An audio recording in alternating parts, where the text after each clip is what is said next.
is Shilpi and you are watching my YouTube channel कुछ यूं ही बातें कुछ हमारी कुछ आपकी। अंतर्राष्ट्रीय महिला दिवस की हम सभी को हार्दिक शुभकामनाएं। आज मैं एक कविता पढ़ रही हूँ जो मेरे द्वारा रचित नहीं है, मुझे व्हाट्सएप ग्रुप पे प्राप्त हुई थी, परंतु ये इतनी सिंपल और इस विषय पर लिखी गई इतनी अच्छी कविता है कि मुझे लग रहा है कि हम आप सब इससे कोरिलेट कर पाएंगे। अगर आपको अच्छा लगे तो please do like, share and subscribe. तो शुरू करते हैं। कभी कभी मेरे दिल में ख्याल आता है, कभी कभी मेरे दिल में ख्याल आता है, कभी कभी नहीं, अक्सर ही मेरे दिल में ख्याल आता है कि शहर के हर चौराहे पर, हर एक नुक्कड़ पर चाय की एक गुमटी हम औरतों के लिए भी होनी चाहिए।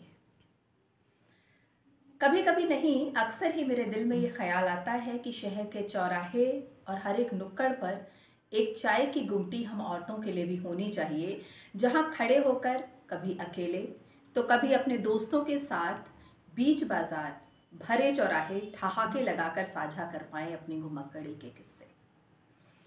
चाय की गुमटी औरतों के लिए भी होनी चाहिए, जहां खड़े होकर कभी अकेले तो कभी दोस्तों के साथ बीच बाजार भरे चौराहे ठहाके लगाकर साझा कर पाएं अपनी घुमक्कड़ी के किस्से।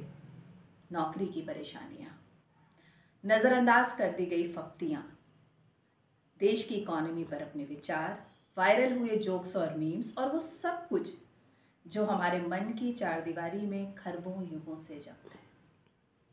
एक धौल में सारी मायूसी लापता हो जाए, एक धौल में सारी मायूसी लापता हो जाए, चाय की चुस्कियों की मिठास में गुम हो जाए, बेटी के इंजीनियरिंग एंट्रेंस की चिंता और नौकरी पेशा बेटे के लिए अपने जैसे बहू लाने का सपना।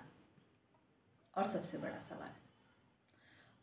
बड़ा सवाल कि आज खाने में क्या पकेगा, और सबसे बड़ा सवाल कि आज खाने में क्या पकेगा कि पकाहट से कुछ पल के लिए मिल जाए मुक्ति। औरतें अपने सारे फिक्र, सारी परेशानियां पास पड़े कूड़े के डिब्बे में फेंक दें।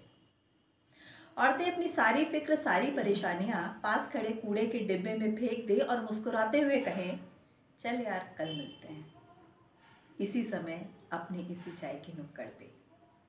औरतें अपनी सारी फिक्र, सारी परेशानियां पास खड़े कूड़े के डिब्बे में फेंक दें और मुस्कुराते हुए कहें, चल यार कल मिलते हैं, इसी समय अपनी इसी चाय की नुक्कड़ पर। कभी कभी नहीं, अक्सर ही मेरे दिल में ये ख्याल आता है, अक्सर ही मेरे दिल में ये ख्याल